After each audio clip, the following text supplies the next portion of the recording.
இந்த நாள்லேயும் நம்ம சபைகளுக்கு ஆலோசனை எந்த புத்தகத்திலேருந்து பார்க்க போகிறோம் அப்படின்னா, அப்போஸ்தலனாகிய பவுலின் வாழ்க்கை வரலாறு. அந்த புஸ்தகத்திலேருந்து பவுலுடைய வாழ்க்கையிலேருந்து ஒரு சில அவருடைய காலகட்டத்திலேருந்து இன்றைக்கி நமக்கான ஆலோசனை என்ன அப்படிங்கிறத பார்க்க போகிறோம். எந்த சாப்டர்னால் 27வது சாப்டர். இந்த சாப்டரில் எங்கே இருக்கார் அப்படின்னு சொல்லி பார்த்தா, அவர் ரொம்ப வல்லமையாக ஒவ்வொரு பட்டணத்துலேயும் போய் பிரசங்கம் பண்ணிகிட்டு இருக்கும்போது இடையில் அவருடைய சீஷர்கள்லாம் இடையில எதிர்பார்க்குறாங்க, பவுல் ரோமாபுரிக்கு வரமாட்டாரா? ஏன்னா ரோமாபுரிக்குள்ளே சத்தியம் போயிடுச்சுன்னா போதும், அதுக்கப்புறம் உலகம் ஃபுல்லாக நல்லா கிறிஸ்தவம் வேரூன்றிடும், கால் ஊன்றி நின்றுடலாம் அப்படின்னு நினச்சிட்ருக்க நேரத்தில் பவுல் ரோமாபுரிக்கு வராருன்னு சொல்லி கேள்விப்படுறாங்க. கண்டிப்பாக பெரிய அளவில் சத்தியம் போக போகுதுன்னு நினச்சிட்டு இருக்கும்போது பார்த்தா அவர் எப்படி வராறாங்க? சிறை கைதியாக வராரு. அங்கே அவர் ஒரு 2 ஆண்டுகள் என்ன பண்ணுறாருனா சிறை கைதியாக வீட்டு சிறையில் இருக்கிறாரு.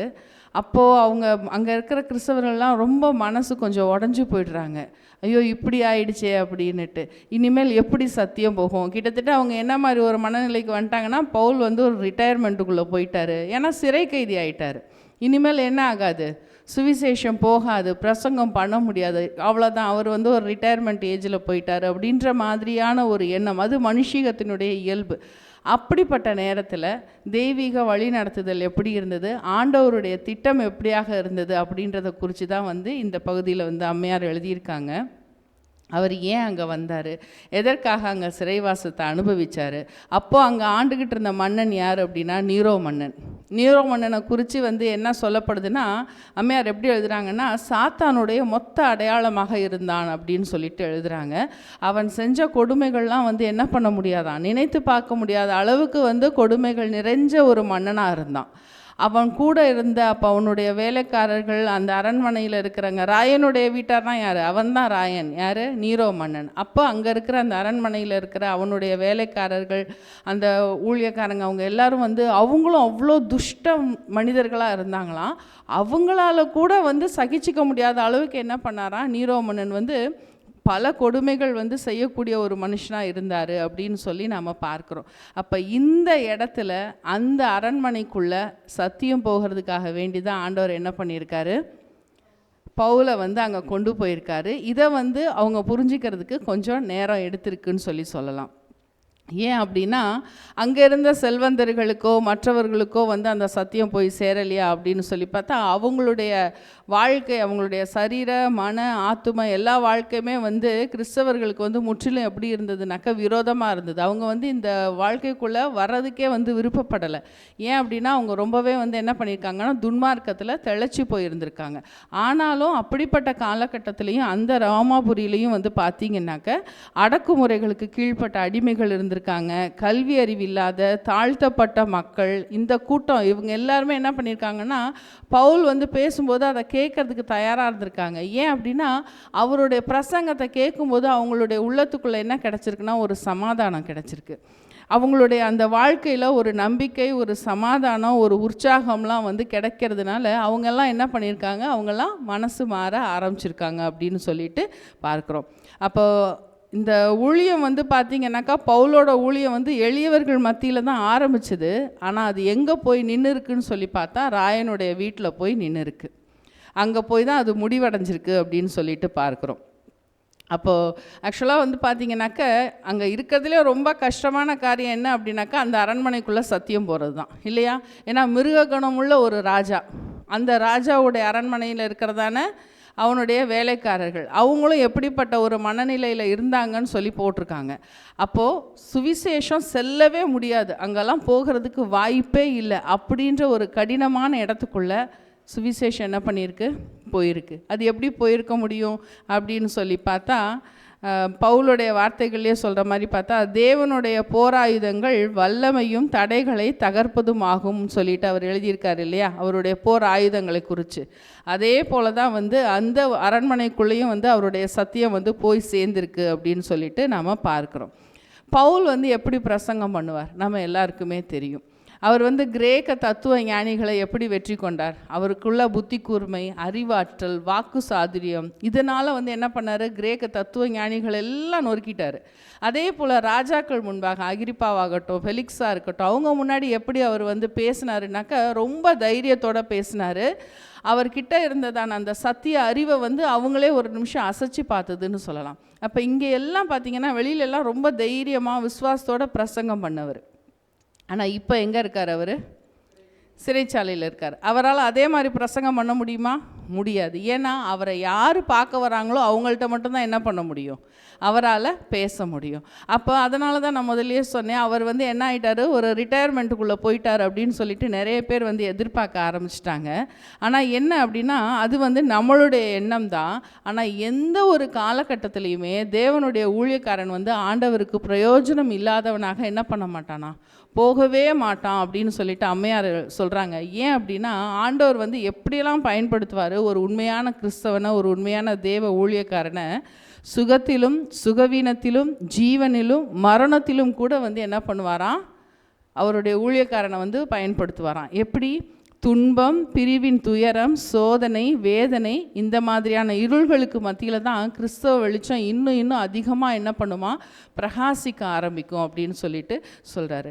அப்போது எந்த அளவுக்கு ஒரு இழப்பு நடந்தாலும், வேதனைகள் நடந்தாலும், அதனுடைய மத்தியிலும் கூட இன்றைக்கும் கூட நம்ம எல்லாருமே ஊழியக்காரர்கள் தான் இல்லையா? அதன் மத்தியிலும் கூட நம்ம பொறுமையாக மகிழ்ச்சியாக இருக்கும் பொழுது மாத்திரம்தான் வந்து என்ன ஆகும் அப்படின்னாக்கா, அந்த சத்தியம் வந்து இன்னும் போக ஆரம்பிக்கும். அப்போது பவுலுடைய பிரசங்கத்தினால தான் வந்து ராயனுடைய வீட்டார் வந்து மனசு மாறினாங்களா அப்படின்னு சொல்லி பார்த்தா இல்லை. அங்கே அவர் சிறை கைதியாக இருக்கும்போது அவருடைய வாழ்க்கையை பார்க்குறாங்க, அவருடைய குண லட்சணங்களை பார்க்குறாங்க. அவர் ரொம்ப அநியாயமாக அங்கே சிறை வைக்கப்பட்டாலும் கூட அவர் எப்படி இவ்வளோ ஒரு துன்பத்தையும் துயரத்தையும் அனுபவித்தாலும் எப்படி ஒரு சந்தோஷமான ஒரு மனநிலையில் எப்போவுமே இருக்கார், எப்படி ஒரு பொறுமையோடு இருக்கார் அப்படிங்கிற காரியங்களெல்லாம் பார்த்து தான். அப்போ இத்தனை விஷயங்கள் இருக்கிற மனுஷன் ஒரு விஷயத்தை சொன்னால், அந்த சத்தியத்தை சொன்னால் அதில் என்ன இருக்கும்? கண்டிப்பாக அதில் ஒரு உண்மை இருக்கும் அப்படின்றத வந்து என்ன பண்ணுறாங்க? அந்த மக்கள் வந்து உணர ஆரம்பிக்கிறாங்க அப்படின்னு சொல்லி பார்க்குறோம். யாராவது ஒருத்தங்க எடுத்தவங்க வாசிக்க முடியுமா? பிலிப்பியர் 1:12-13.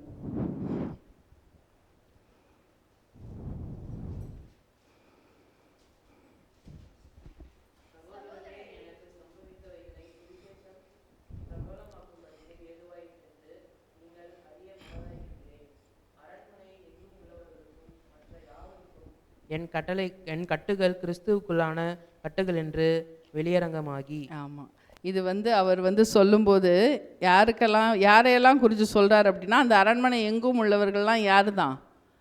அந்த ராயனுடைய வீட்டார் தான், வேறு யாரும் கிடையாது. அவங்க எல்லாருக்கும் கூட இப்போ தெரிஞ்சிருக்குது என்னுடைய கட்டுகள்லாம் என்ன கட்டுகள்? கிறிஸ்துவுக்குள்ளான கட்டுகள். அது வேறு நான் எந்த ஒரு தவறும் செஞ்சு இங்கே என்ன பண்ணலை, சிறை வைக்கப்படலை அப்படின்ற காரியங்கள் எல்லாத்தையுமே வந்து அவங்க வந்து புரிஞ்சுக்கிட்டாங்க அப்படின்னு சொல்லி அவங்க வந்து பார்க்குறாங்க. அதை வந்து அவரும் வந்து அறிந்து கொள்கிறார். அப்போது ஒருவேளை வந்து தேவனுக்காகவும் சத்தியத்துக்காகவும் இந்த காலத்துலேயும் நம்மளால் வெளிப்படையாக ஊழியம் செய்ய முடியலை அப்படின்னு சொல்லிட்டு வருத்தப்பட்டா, அப்படிப்பட்ட வருத்தமே என்ன பண்ணக்கூடாது? நமக்கு இருக்கக்கூடாது. அதே போல் இன்னொரு ஒரு முக்கியமான காரியம் என்னென்னா, ராயனுடைய வீட்டார் முதலியே சொன்ன மாதிரி ரொம்ப அசாதாரணமான சூழ்நிலை, ரொம்ப ஒரு கடினமான சூழ்நிலை நிலவிட்ட இருந்த இடத்துல இப்போ சத்தியம் போய் சேர்ந்துருக்கு இல்லையா? பவுலோ இல்லை அவருடைய பின்னடியார்களோ ராயனுடைய வீட்டாருக்கெலாம் என்ன பண்ண முடியாது? சத்தியம்லாம் சொல்ல முடியாதுப்பா, அவங்களாம் ரொம்ப மோசமாக இருக்காங்க, துஷ்ட மனுஷங்க, அவங்களாம் சத்தியத்தை ஏற்றுக்கவே மாட்டாங்க. அப்படியே ஏற்றுக்கிட்டாலும் என்ன பண்ண மாட்டாங்க? அதுக்கெல்லாம் கீழ்ப்படிஞ்சு அவங்க நடக்க மாட்டாங்க. சாக்கு போக்குகள் சொல்லியிருக்கலாமா இல்லையா? ஆனால் எப்படிப்பட்ட சாக்கு போக்கும் சொல்கிறதுக்கு வந்து என்ன கிடையாது, இடமே கிடையாதுன்னு அம்மையார் சொல்கிறாங்க. ஏன் அப்படின்னா, இந்த உலகத்தில் தேவனை பின்பற்ற முடியாத ஒரு சூழ்நிலை அப்படின்ற ஒரு காரியத்தை ஆண்டவர் என்ன பண்ணலையாம்? எந்த ஒரு மனுஷனுக்குமே வைக்கலையாம். ஒருவேளை அப்படிப்பட்ட சூழ்நிலை இந்த காரியத்தினால தான், இந்த காரணத்தினால தான் என்னால் ஆண்டவரை நான் பின்பற்ற முடியலை அப்படின்னு நம்ம சொல்கிறோம் அப்படின்னா, நம்மளால் பின்பற்ற முடியாத நம்மளுடைய ரட்சிப்புக்கு வாய்ப்பில்லாத காரியங்களை தான் ஆண்டவர் நம்ம முன்னாடி வச்சுருக்காருன்னு சாத்தான் சொல்கிறது உண்மையாயிடும். ஆண்டவர் வந்து நீதியற்றவராக போயிடுவார். அதனால் அப்படிப்பட்ட ஒரு காரியங்கள் வந்து என்ன கிடையாது, நம்ம யாருக்கும் முன்னாடியுமே கிடையாது அப்படின்றத அம்மையார் ரொம்ப தெளிவாக எழுதுகிறாங்க. அப்போ கிறிஸ்தவ வாழ்க்கைக்குள்ளே போகிறோம் அப்படிங்கும்போதே நமக்கு போராட்டங்கள் இருக்குது, கண்டிப்பாக வந்து சில தடைகள் இருக்குது, சில ஆபத்துகள் இருக்குது, எல்லாத்தையும் நம்ம தெரிஞ்சுக்கிட்டு, ஆனாலும் கூட நம்ம யாரை தான் வந்து முன்மாதிரியாக வச்சுக்கணும்னு சொல்கிறாங்க? ஆண்டவரை. அவர் பரலோகத்திலிருந்தே நம்மளை ரட்சிக்க முடியாதா? தாராளமாக ரட்சிக்க முடியும் இல்லையா? ஆனாலும் நம்முடைய ஆண்டவராக இயேசு கிறிஸ்து அவருடைய பரலோக சிம்மாசனத்தை விட்டு எப்படி இந்த பாவ உலகத்துக்குள்ளே வந்து அவர் வாழ்ந்த வாழ்க்கை முழுவதும் பார்த்திங்கன்னா, அவர் உலகத்தில் இருந்தாலும் எப்படி இல்லை, அவர் உலகத்தாராக இல்லை. இந்த ஆசாபாசங்களுக்குள்ளேயோ இந்த வாழ்வின் முறைகளுக்குள்ளேயோ அவர் தன்னை ஈடுபடுத்திக்காமல் எப்படி ஒதுங்கி இருந்து இதை எல்லாத்தையுமே வந்து ஜெயிக்க முடியுன்றதை நமக்கு என்ன பண்ணிட்டாரு, காமிச்சிட்டாரு. அதே போல் ஆண்டவருடைய பின்னடியார்களாகிய நாமளும் என்ன பண்ணணும், அதை வந்து காண்பிக்கணும் அப்படின்னு சொல்லிட்டு வந்து அம்மையார் சொல்கிறாங்க. அதே போல் கடைசியாக ஒரு காரியம் என்ன அப்படின்னா, அந்த ராயனுடைய வீட்டார் அவங்கெல்லாம் ஆண்டவரை ஏற்றுக்கிட்டாங்க. அவங்க எப்படி ஏற்றுக்கிட்டாங்கன்னா, அதுதான் ரொம்ப அதிசயமான காரியமாக இருக்குது. யாருமே ரகசியமாக ஏற்றுக்கலையாம். எல்லாருமே எப்படி ஏற்றுக்கிட்டாங்க, ரொம்ப பகிரங்கமாக ஏற்றுக்கிட்டாங்க ஆண்டவரை. ஏன்னா அந்த ஆண்டவரை பற்றி அவங்களுக்கு தெரிஞ்ச உடனே, இயேசு கிறிஸ்துவினுடைய அன்பை தெரிஞ்ச உடனே அப்போ தான் அவங்களுக்கு தெரிஞ்சிருக்கு அவங்க எவ்வளோ ஒரு துஷ்டர்களாக இருந்திருக்காங்கன்னுட்டு.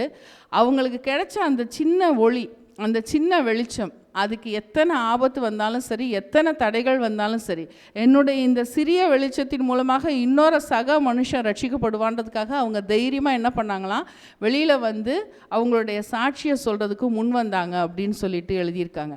அதே மாதிரி இன்னொரு காரியம், அங்கே இருக்கிற அந்த ஊழியக்காரர்கள், அந்த வேலையாட்கள்லாம் ஆண்டவரை ஏற்றுக்கிட்ட பிறகு உடனே, சார் நான் ஆண்டவரை ஏற்றுக்கிட்டேன், இனிமேலாம் நான் நீரோ கிட்ட வேலை பார்க்க மாட்டேன், நான் கிளம்புறேன் அப்படின்னு சொல்லிட்டு உடனே ஜாபை ரிசைன் பண்ணுற மாதிரி ரிசைன் பண்ணிவிட்டு வேறு எங்கேயாவது போயிட்டாங்களா? எங்களுக்கு சுதந்திரம் கிடச்சிருச்சு, இனிமேல் நாங்கள் வேறு மாதிரி இடத்துக்கு போய் வேறு மாதிரி வாழ்க்கை முறைக்குள்ளே போவோம், வேறு மாதிரி ஆண்டவரை தொழுது கொள்வோம்?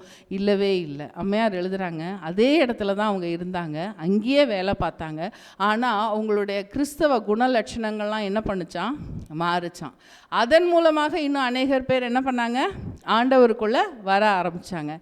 அதனால் என்ன அப்படின்னா, ஒரு வல்லமையான பிரசங்கத்தை காட்டிலும் ஒரு நிலையான கிறிஸ்தவ வாழ்க்கையின் மூலமாக இன்னும் அநேகம் பேரை நம்ம என்ன பண்ண முடியும், மனமாற்றத்திற்கு உள்ளாக கொண்டு வர முடியும். ஒருவேளை நமக்கு பெருசாக பிரசங்கம் பண்ண தெரியாது, ஆனால் நம்மளுடைய வாழ்க்கை முறையின் மூலமாக நம்மளால் என்ன பண்ண முடியும், சிலரை மனமாற்றத்துக்குள்ளே கொண்டு வர முடியும். அப்போ அப்படிப்பட்ட கிறிஸ்தவ குணலட்சணங்கள் நமக்குள்ளே வரணும் அப்படின்னா அது அவ்வளோ ஈஸியாக வரக்கூடிய ஒரு காரியம் இல்லை.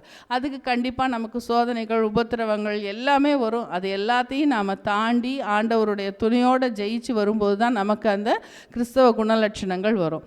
அப்படிப்பட்டதான ஒரு குணலட்சணத்தோடு நம்ம வாழும்போது நம்ம ஒவ்வொருவருமே நம்மளை அறியாமல் அநேகம் பேரை என்ன பண்ணுறோம் அப்படின்னா ஆண்டவருக்குள்ளே கொண்டு வர்ற அவருடைய ஊழியக்கார பிள்ளைகளாக இருக்கும்.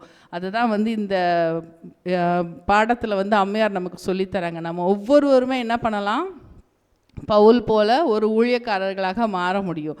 பிரசங்கத்தினால மாத்திரம் இல்லை, நம்முடைய வாழ்க்கையின் முறையிலும் கூட அப்படின்றத நம்ம பார்க்குறோம். இந்த நல்ல ஒரு சபைகளுக்கு ஆலோசனை எடுத்து தரத்த இந்த என் தேவனுக்கும் சபையோருக்கும் நன்றி.